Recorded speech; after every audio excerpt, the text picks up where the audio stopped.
From 1969, here's the Aiwa TP-101 3-band radio recorder.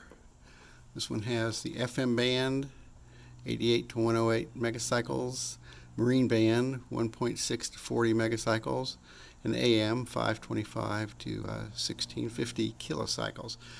You can tell this is pre-1970 because it uses megacycles and kilocycles instead of megahertz and kilohertz.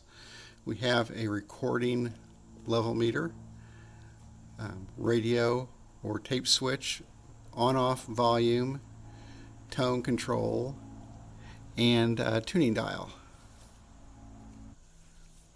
It's not an unattractive unit. We have our cassette well here, a little place speakers behind there. Up top we have our basic cassette controls. Record in conjunction with forward, stop eject, fast forward, and rewind. And we can select our bands here, AM, marine band, or FM. There should be an antenna here, but it's long gone. And the carrying handle is long torn off the right side, so the unit is in very bad shape.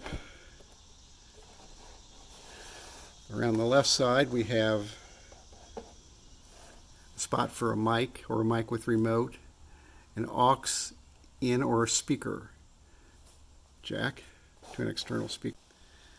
At the bottom of the left side there's a monitor switch. It has 3 settings, 0, 1, and 2. And or off. I guess that's probably off, not 0. And those monitor switches are identified here on the back, actually, along with Made in Japan.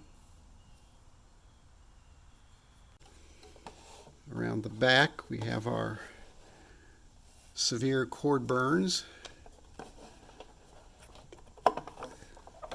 in place for 4 D cells.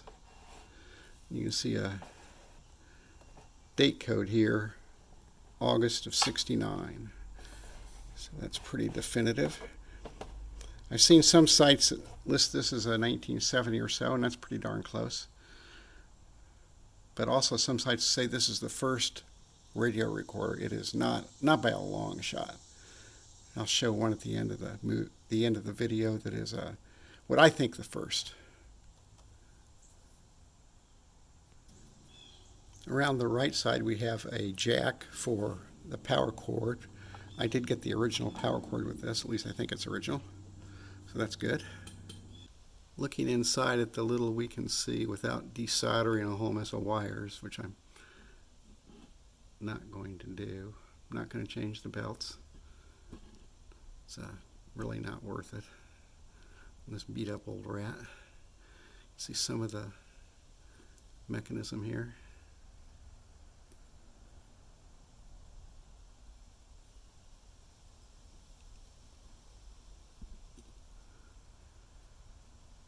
A little bit anyway.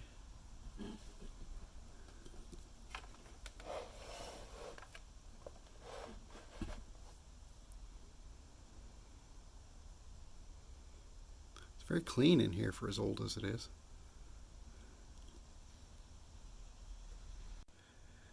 Alright, let's listen and see what we can get on any of the channels here. We'll set it to FM.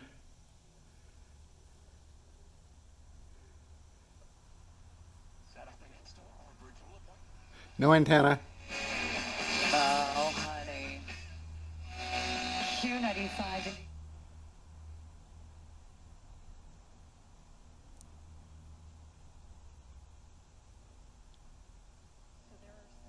Criteria folks have to meet in order to qualify.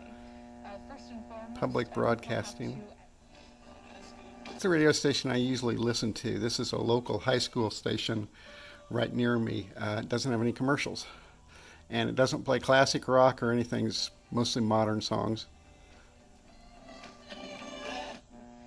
Of course, they never say who does anything, so I have to look at my phone screen to see who my phone identifies as the artist. Hear that keyword now. It's the final day, so take it. For the love of God, text it over to... So without an antenna, pickings are kind of slim.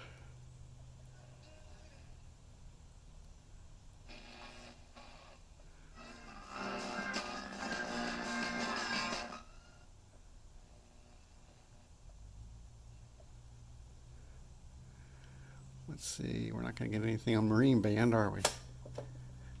How about AM? Notice it's in kilocycles instead of kilohertz. That puts it probably, definitely before 1970. And AM is dead, so something wrong with the AM circuitry too. Alright, I didn't check the tone control.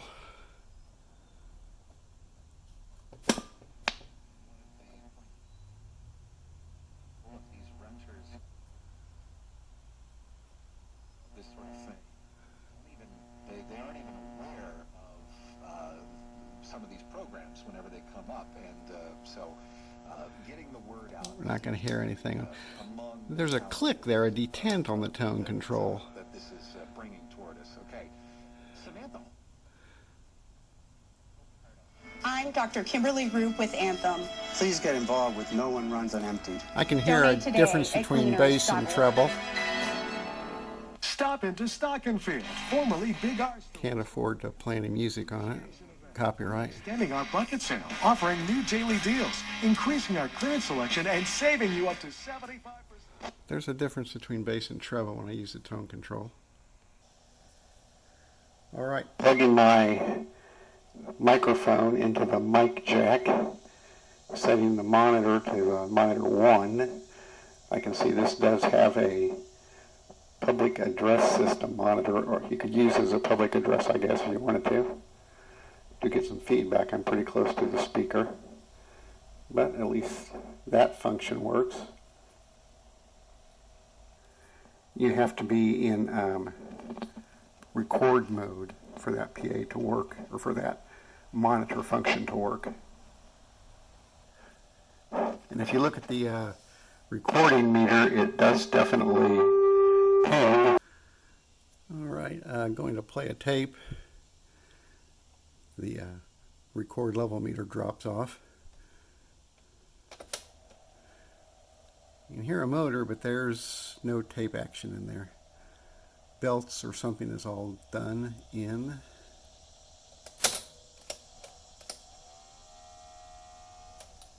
Nothing in fast forward.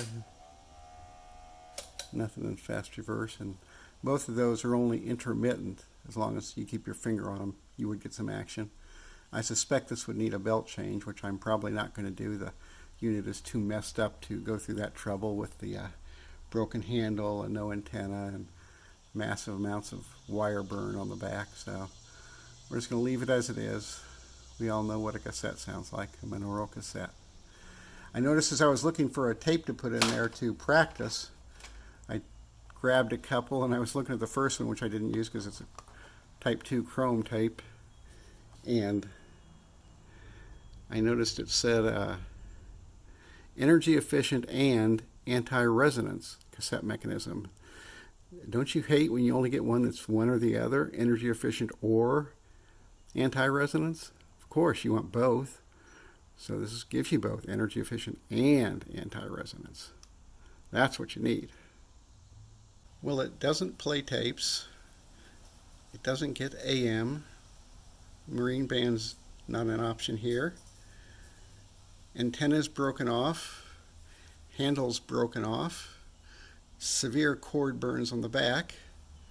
But all in all, I'm still kind of glad I've got it. I think it's a nice looking piece, except for the cord burns and the missing antenna and handle, but I can live without those really.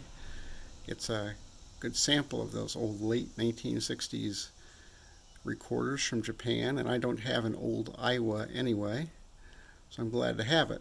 Some people say that this is the first radio recorder. It's not.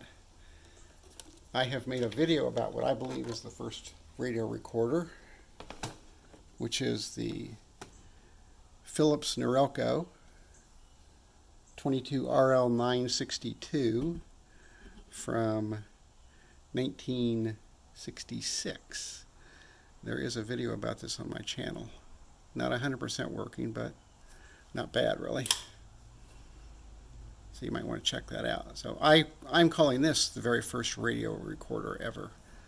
And it does all of the things you would expect a radio recorder to do.